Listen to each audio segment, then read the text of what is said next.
नमस्कार स्टूडेंट्स, आज हम बीए द्वितीय वर्ष के चौथे सेमेस्टर के अंतर्गत जयशंकर प्रसाद की पुरस्कार कहानी का सार करेंगे। पुरस्कार कहानी जयशंकर प्रसाद द्वारा लिखी गई प्रसिद्ध कहानियों में से है। इस कहानी में लेखक ने मधुलिका के अंतर्द्वंद का बहुत ही सुंदर चित्रण किया है। इसमें जो नायिका मधुलिका है वो कौशल देश की नायिका है। कृषक महोत्सव के लिए मधुलिका के खेत चुने जाते हैं और यहाँ पर जो कृषक महोत्सव है वो हर साल होता है और कृषक महोत्सव के लिए इंद्र देवता की पूजा की जाती है। और मधुलिका अरुण नामक राजकुमार से प्रेम करती है जो कि मगध देश का रहने वाला है। मधुलिका के जो पिताजी हैं वो सिंह मित्र हैं जो कि कौशल देश के योद्धा हैं। इस कहानी में प्रेम पर कर्तव्य और कर्तव्य पर प्रेम की विजय की कथा है। यह कहानी ऐतिहासिक और कल्पना का मिश्रण है। मधुलिका सिंह मित्र की एकमात्र पुत्री है। उसके पिता अपनी जन्मभूमि कौशल की रक्षा करते करते वीरगति को प्राप्त हुए थे। वही उच्च मानवीय संस्कार मधुलिका में भी हैं। वह देशभक्ति और सच्चे प्रेम की साक्षात प्रतिमा है। उसमें एक प्रेमिका का कोमल हृदय भी धड़कता है। अपने हृदय पर उसका वंश नहीं है। कौशल के उत्सव के समय मगध का जो राजकुमार है अरुण मधुलिका को देखता है और उससे प्रेम करने लगता है। मधुलिका भी अपने राज्य के पुराने शत्रु मगध राजकुमार अरुण के प्रति आकृष्ट हो जाती है।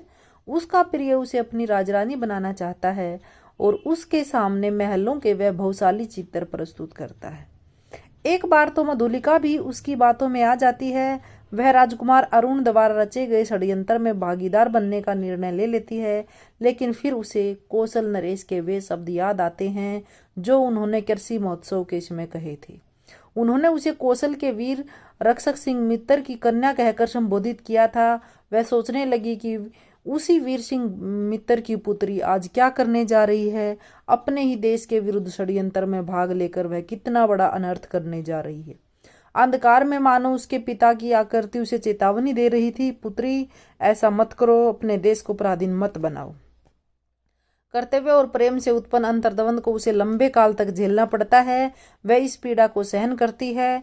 इसी अंतर्द्वंद के कारण उसका चरित्र कुंदन के समान उज्जवल बन जाता है। अनंत वह अपने वीर पिता के पचिन्हों पर चलती हुई व्यक्तिगत वैभव प्राप्ति की अपेक्षा श्रावस्ती दुर्ग की रक्षा के लिए अपने प्राणों की बलि देने को तैयार हो जाती है। उसका यह निर्णय अपने पिता का ही अनुसरण था। सूरवीर सिंह मित्र की पुत्री मधुलिका ने एक बार फिर कौशल राज्य की रक्षा की और सच्चे देश प्रेम का परिचय दिया। प्रसाद जी प्राय अतीत वर्णन द्वारा वर्तमान का भी चित्रण करते हैं। प्रस्तुत कहानी में कौशल और मगध के पुराने इतिहास की कहानी का कथानक बताया गया है, परंतु कल्पना की समायोजना तो प्रसाद जी की अपनी ही है। यह कहानी आज भी अपने युग संदर्भ के लिए है। वीर बाला मधुलिका का चारित्रिक अंतर्द्वंद इस कहानी को आधुनिकता के सांचे में डाल देता है। यह कहानी आज के उन गुमराह युवकों के लिए एक जलती हुई मसाल है जो विदेशी शक्तियों के इशारों पर देश को छिन्न भिन्न करने पर तुले हुए हैं। देश व्यक्ति के लिए नहीं होता, व्यक्ति देश के लिए होता है। देश नहीं रहा तो हम कहाँ और कैसे रहेंगे। जयचंद और विभीषण तो हर काल और देश में हुए हैं। हमें तो ऐसे लोगों की आवश्यकता नहीं।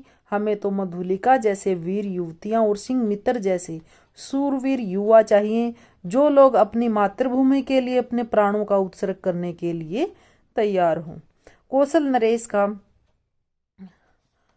जो वाक्य है वो है, सिंह मित्र की कन्या, तुमने एक बार फिर कौशल का उपकार किया।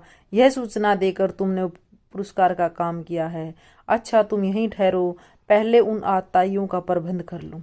जब राजा मधुलिका को पुरस्कार देने का बारंबार हठ करता है तो मधुलिका उत्तर देती है, मुझे तो प्राण दंड दो।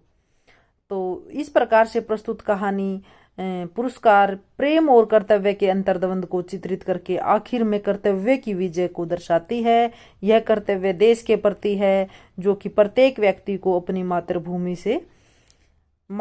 से जन्म लेते ही मिल जाता है। कहानी के तत्वों के आधार पर कहानी के 6 तत्व माने जाते हैं। कथानक।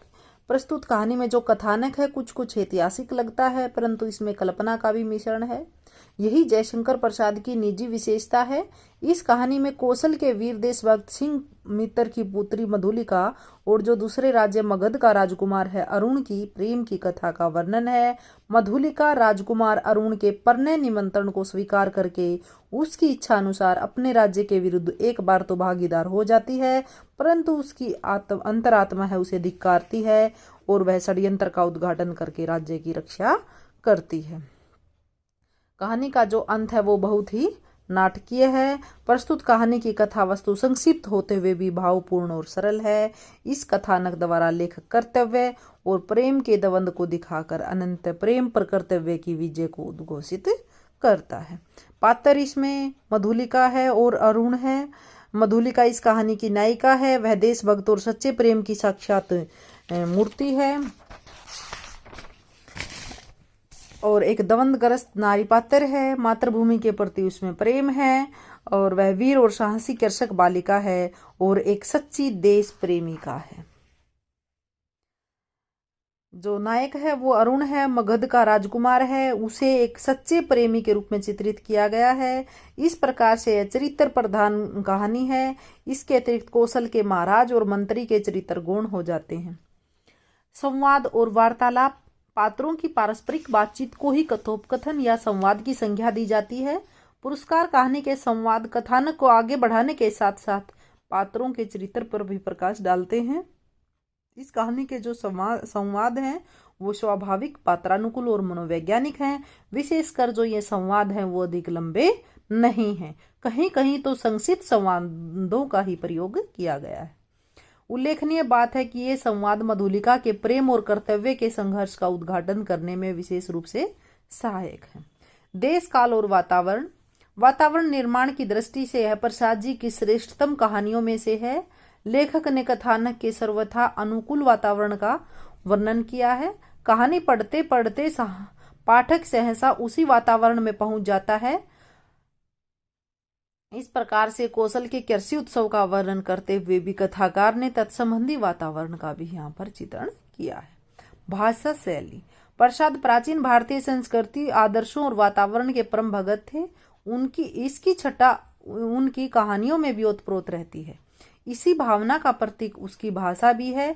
वे मूलतः कवि थे, अतः उनकी भाषा में कविताओं की जो चाशनी है कोई अनहोनी बात नहीं है।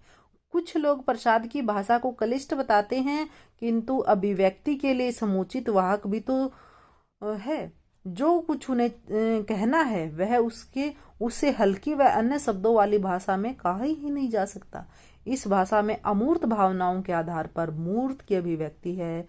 इस कारण चाहे उसे छायावादी भाषा कह लीजिए, शैली में लेखक का जो व्यक्तित्व है वो अंतर्निहित है। प्रस्तुत कहानी में विषय और प्रसंग के अनुरूप भाषा प्रयुक्त हुई है। भाषा उदात्त, काव्यात्मक, लालित्यपूर्ण, परिष्कृत और परिमार्जित तथा प्रौढ़ है। थोड़े शब्दों में बहुत कुछ कहे जाने का गुण प्रसाद जी में था। प्रसाद की शैली है वो नाटकीय अधिक है। प्रसाद की कहानियों का संपूर्ण आकर्षण, सौंदर्य और रोचकता उनकी भाषा शैली की ही देन है। प्रसाद जी छायावाद के प्रवर्तक कवि थे, तो छायावादी जो काव्य की प्रवृत्तियां हैं वो तो उसके काव्य में है ही। उद्देश्य। प्रेमचंद के समान प्रसाद जी भी एक स्वदेशी कहानीकार थे। यद्यपि उनके अधिकांश कहानियों में अतीत गौरव का ज्ञान है, लेकिन प्रस्तुत कहानी में वे प्रेम और कर्तव्य के संघर्ष को चित्रित करके अनंत प्रेम पर कर्तव्य की विजय दिखाना चाहते हैं। मधुलिका दूसरे राज्य के राजकुमार अरुण के परिणय निमंत्रण को स्वीकार कर उसकी इच्छा का अनुसरण करती हुई अपने राज्य के विरुद्ध षड्यंत्र में भागीदार बनने को तैयार हो जाती है, परंतु उसकी अंतरात्मा उसे धिक्कारती है। इस प्रकार से यह कहानी कर्तव्य और प्रेम भावना के मध्य द्वंद्वग्रस्त नारी के कोमल हृदय की पहचान बड़ी सजीवता से करती है। धन्यवाद।